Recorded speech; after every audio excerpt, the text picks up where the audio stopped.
Assalomu alaykum, hurmatli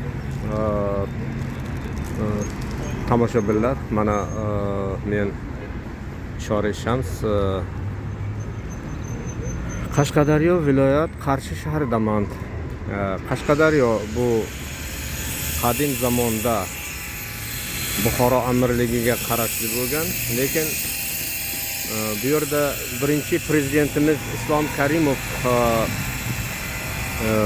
viloyat hokimi bo'lganlar. Bir paytlari Islom Karimovni bilasizlar, birinchi prezidentimiz. 3 ta haykallar bor O'zbekistonda. Ularni olamdan o'tgandan keyin 3 ta haykallarni bittasi Qarshi shahrida joylashgan, bittasi Samarqandda, bittasi Toshkentni o'sha ularning qarorgohlarida joylashgan. Mana shu shaharni Islom Karimov bir paytlari boshqargan. U paytlar SSR payti bo'lgan shekilli. Xuddi shunday. Keyin esa mana bu zamonaviy Qarshi shahrini 2700 yilligi nishonlandi va undan keyin mana shunaqa tusga aylandi. Mana bu asosan O'zbekiston ko'chasini bir boshlanishi bu tomoni vokzalga ketadi, temir yo'l vokzalga.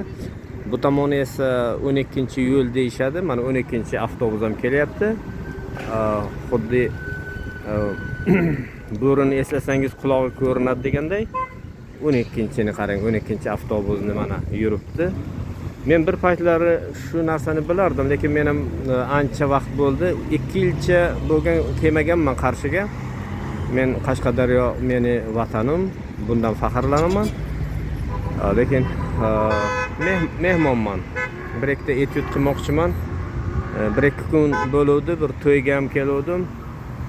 Endi bizning xalqimiz to'y deb albatta etyud qilishni ham unutadi shekilli. Men etyud qilsam, demak meni qahramonligim bo'ladi. Mana shaharni bir ko'ringlar demoqchiman.